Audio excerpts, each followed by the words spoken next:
O usuário não sabe o que quer. Quantas vezes você já ouviu isso? Ou pior, quantas vezes você já falou isso? É a desculpa perfeita, né? Feature falhou, o usuário ele não sabia o que queria, ele falou uma coisa durante a pesquisa e está executando de outra forma. O produto ainda não teve tração, o usuário não consegue entender o valor. A pesquisa deu um resultado diferente do que eu supunha, o usuário não consegue verbalizar a necessidade real. Steve Jobs, ele disse uma vez que o usuário não sabe o que quer até mostrarmos. E desde então, essa frase virou praticamente uma licença para que a gente ignore feedback, descarte pesquisa e tome decisões baseadas no nosso ego. Às vezes, ou até na maioria das vezes, a gente até roda pesquisas, né? A gente roda pesquisas qualitativas com os usuários, a gente escuta os usuários, só que a gente direciona essa pesquisa de uma forma errônea, porque a gente faz perguntas que não deveriam ser feitas. A gente faz perguntas com um enfoque totalmente equivocado, né? E aí, no final das contas, a gente fica com a sensação de que o problema não é o usuário não saber o que quer, né? Na realidade, o problema é a gente não fazer a pergunta correta, é a gente não investigar de forma correta, né? Porque o fato de estar perante de um usuário e poder questioná-lo, né, investigar ali, né, face to face com aquele usuário, o que dói, é uma super oportunidade da gente descobrir até nas entrelinhas o que não está sendo dito, mas que está sendo que a gente consegue capturar com algumas respostas que quando a gente concatena com outras, né, a gente entende o valor desse momento, né? E a gente entende o quão importante é fazer as perguntas corretas, né? Então, para ilustrar aqui um pouquinho mais, eu queria só trazer um exemplo de uma startup de EdTech, tá? Produto para professores, vamos pegar esse exemplo de produtos para professores, onde a gente rodou 3 meses de discovery, estou dando um exemplo hipotético, tá, gente? 3 meses de discovery, dezenas de entrevistas, e aquela pergunta clássica que é feita, que isso eu me arrepio quando vejo ou algum colega de produto fazer, ou está dentro ali do roteiro que ele sugere, ou que ele compartilha com o time de design, ou até mesmo está ali, faz parte de um roteiro nativo de um designer, que é o que você gostaria que a nossa plataforma fizesse? Gente, não, né? Perguntas como essa, elas vão gerar respostas totalmente genéricas, né? Que não vão dizer nada para a gente. Algo mais fácil de usar, que economize o meu tempo, que seja intuitivo, que seja prático. E, obviamente, você, como gerente de produto, se você participa dessas rodadas de pesquisas qualitativas, né? Você sai frustrado, achando que o usuário não sabe o que quer, ou você sai sem respostas e até se enganando, achando que de repente aquilo que você tinha pensado para o produto, o usuário ele disse que quer algo mais intuitivo, tá vendo? O tutorial que a gente inseriu ali na página é para ajudá-lo. Tipo, são coisas assim meio que bizarras que acontecem, que derivam de uma pergunta tão aberta, não é nem aberta, não é a palavra, mas tão genérica e tão sem intencionalidade, quando a gente pergunta para ele o que você gostaria que a gente fizesse? Isso aqui para você entende isso aqui tá ok? Você gosta dessa cor? Você gosta enfim, dessa palavra, desse componente, né? Mas a gente essa abordagem ela muda completamente, né? Quando ao invés da gente perguntar o que querem, né? O que você quer, e você pergunta para ele, me conta sobre ontem, como foi sua tarde de segunda-feira, né? E aí a resposta real vem totalmente mais completa, recheada com riqueza de informação, da onde você consegue tirar coisas que muito mais importantes, muito mais direcionadas para você atacar o problema dele, atacar a dor desse usuário. Então, pode vir com uma pergunta dessa: me conta como foi a sua segunda-feira.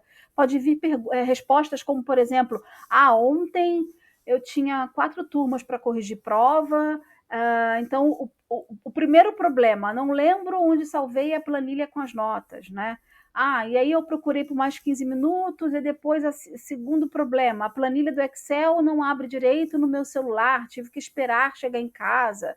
E aí depois, por fim, quando eu finalmente corrigi tudo, percebi que esqueci de incluir 2 alunos que fizeram recuperação. 15 minutos de conversa e você conseguiu identificar e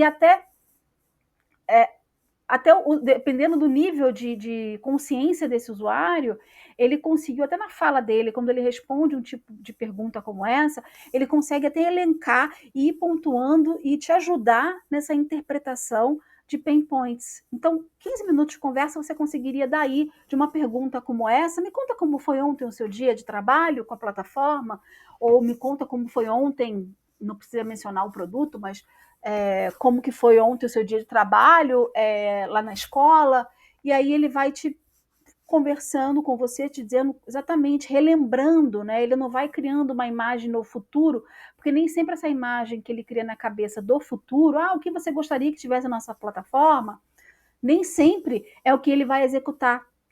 Você iria, se a gente abrisse uma academia aqui do lado, você iria? Eu iria. Pergunta se ele vai. Ele não vai. Se eu fizesse um app de exercícios, fitness, você usaria? Eu usaria. Usaria todos os dias, mas ele não usa.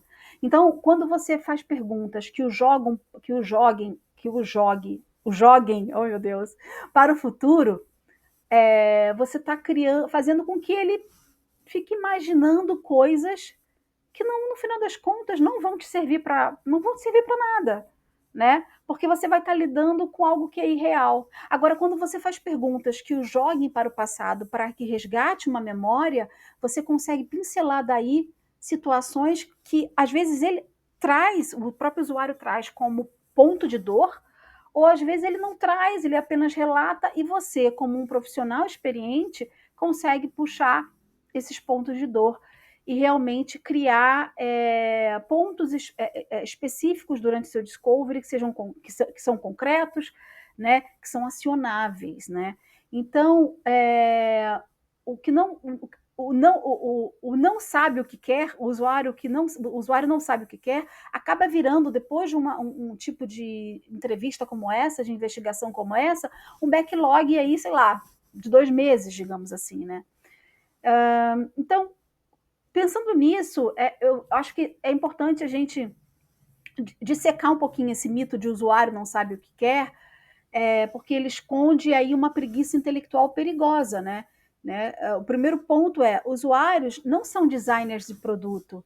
Eles não devem realmente saber o que querem em termos de features, né? Eles sabem o que frustra eles, eles sabem o que os atrasa, eles sabem os que os deixa confusos. Ou seja, na realidade, a sua função não é pedir soluções, é entender problemas, né? Quando você pergunta o que você quer, você está terceirizando o seu job principal, né? É como o médico perguntar: que remédio você gostaria de tomar? Que remédio você quer tomar, né? Em vez de perguntar: aonde dói? Então, segundo ponto, o usuário não é abstrato, tá, gente? Vamos começar a pensar dessa forma. O usuário não existe. O que existe é a Maria, de 34 anos, professora de matemática, seguindo o nosso exemplo aqui, professora de matemática, que usa o produto às 22 horas, às 10 horas da noite, após colocar o filho para dormir, no celular com 3% de bateria, com internet instável. Essa realmente é a pessoa que você precisa focar, né? Porque o usuário, de forma abstrata, ele não existe, é só uma palavra, né? Então, quando você generaliza o usuário não sabe, você está ignorando que cada pessoa tem um contexto específico, uma rotina específica, limitações específicas, né? E aí o terceiro ponto é que vem a provocação, eu acho que realmente está o cerne, né? Talvez você esteja perguntando para as pessoas erradas também. Aquele usuário que não sabe o que quer pode ser alguém que já adaptou workarounds, né? Já fez ali a gambiarra dele para os problemas, né? Então ele nem percebe, ele não percebe mais que tem ainda um problema, né? Então ele praticamente eu posso dizer que ele normalizou a dor. Né? E por último, o usuário não sabe o que quer, na maioria das vezes, gente, uma tradução de descobrir que minha hipótese está errada e agora vou culpar o usuário, tá? Então, até para sair dessa armadilha mental e começar a fazer perguntas que revelam a verdade, eu acho que a gente pode começar a ter alguns comportamentos interessantes para poder ser mais assertivo nesses processos de discovery, né, principalmente nas pesquisas qualitativas. Né? Então, troque o que você quer, primeira coisa, troque o que você quer por como foi seu dia. E se você não for o responsável por construir o roteiro e nem por liderar essas pesquisas no sentido de entrevistar o próprio usuário, que você possa orientar, solicitar o roteiro ao seu designer, tá? Para que você possa revisar qual é a linha de investigação que ele vai adotar. E se por acaso tiver perguntas nesse sentido que olhem para o futuro e não para o passado, resgatando a memória, é o momento de você intervir e sugerir mudanças, tá? Porque afinal de contas o discovery é seu, né? Você como profissional de produto, você é responsável pelo discovery, correto? Então, não pergunte sobre o futuro ideal, pergunte sobre o passado concreto, né? Então, me conte sobre a última vez que você tentou fazer X, né? Contexto real, problemas reais. Segundo ponto, procure as gambiarras, né? Os workarounds, né? Pergunte como é que você resolve isso hoje. Né? Acho que é uma pergunta super importante, porque você vai entender qual foi o caminho alternativo que ele deu enquanto enquanto ele não encontrou o seu produto. E isso é fundamental para você entender, inclusive, quais serão os ofensores do seu produto. Porque se ele já está usando um Excel ao invés de usar o seu CRM, sinal que você tem uma barreira que você precisa transpor. Então, faz essa pergunta, né? Se você encontrar aí qualquer gambiarra que ele esteja fazendo criativa, parabéns, você achou ouro, né? Porque o workaround é problema disfarçado de solução. Você precisa entender qual é a gambiarra que o seu usuário está fazendo para poder solucionar a dor que ele sente enquanto você não tem um produto para oferecê-lo. Tá? O terceiro ponto, mude de usuário para pessoas específicas. Não entreviste usuários do segmento jovem, adulto. Entreviste o João, que trabalha no Uber, tem 2 empregos, acessa o app só no intervalo do almoço. Né? Os problemas ficam mais tangíveis. Tá? Então, isso é fundamental. Quarto ponto, pare de perguntar sobre funcionalidades, pergunte sobre emoções. Como você se sente quando precisa fazer isso? Né? Entenda ali possíveis frustrações, ansiedade, confusão, né? Se essas dores que seu produto, se são essas dores que seu produto precisa resolver, né? Ao entender a emoção, você consegue até pensar no próprio design de interface, por exemplo, ou na jornada, né? Então, é muito importante, é o tipo de pergunta que nos gera muitos insights, assim, durante uma pesquisa qualitativa. Quinto ponto, e esse eu acho que é contra-intuitivo, entreviste quem parou de usar seu produto, por que não? Né? Eu acho que isso é fundamental. O usuário que não sabe o que quer, às vezes é um ex-usuário que sabia exatamente por que saiu. Né? Então, entender por que esse usuário declinou do seu produto, você consegue, te dá munição de você conseguir interpretar falhas que você não percebeu, né, oportunidades que estão ali na sua cara, que o usuário pode te dizer, ele usou seu produto, mas ele saiu, foi o preço, foi porque ele está sem tempo, se ele está sem tempo, por que ele está sem tempo? Qual é o contexto dele? Como é que a gente ataca? Como é que a gente minimiza esse problema da falta de tempo, né? E por fim, teste suas próprias perguntas. Se você fizer a mesma pergunta para você mesmo sobre um produto que usa e a resposta for genérica, a pergunta está ruim, tá? Acredita nisso. Então, teste suas próprias perguntas, né? E aí eu te desafio que na próxima pesquisa, na próxima conversa com o usuário, você tente isso, tente esse caminho, né? Monte um roteiro, olhando, resgatando a memória, puxando da memória do usuário cenas do dia a dia, né? Do seu dia a dia, contextos de uso, onde dói, tentar entender onde dói. Também não adianta perguntar onde dói. O que você está, qual o problema que você sente hoje? Ele não vai saber responder isso. Ele vai responder algo, na realidade, mais na superfície. Então, você precisa entender, na realidade, investigar contextos. Acho que essa é a mensagem sobre isso, assim, sabe?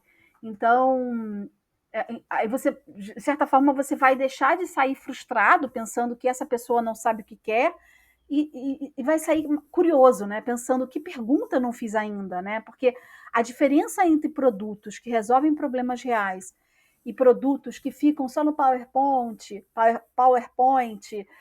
está exatamente aí, na qualidade de suas perguntas, não nas respostas que você quer ouvir, né? E se depois de tudo isso você ainda achar que o usuário não sabe o que quer, talvez seja a hora de questionar se você sabe o que está perguntando, tá bom? É isso, eu acho que a conversa ela fica mais interessante quando você para de assumir que o problema está do outro lado da mesa, né? E começa a se questionar se você está realmente investigando, conduzindo da forma correta. É isso, até a próxima. Tchau, tchau.